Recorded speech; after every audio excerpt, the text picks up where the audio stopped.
Үстүбүздөгү жылдын 9 айында Кыргызстандын мамлекеттик карызын төлөө бюджеттен 18,9 миллиард сом бөлүндү. Бул тууралуу Финансы министрлигинин сайтында жазылган. Билдирүүдө тышкы карыз боюнча 16,6 миллиард сом, ички бересе андан бир аз төмөнүрөөк. Тактап айтканда 8,3 миллиард сом бөлүнгөндүгүн баса белгилеген.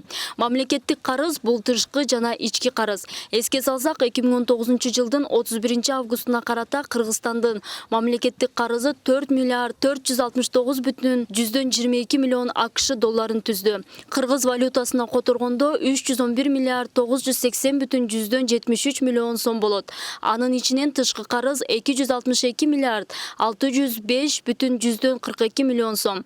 Ичкиси 49 миллиард 375,31 миллион сом.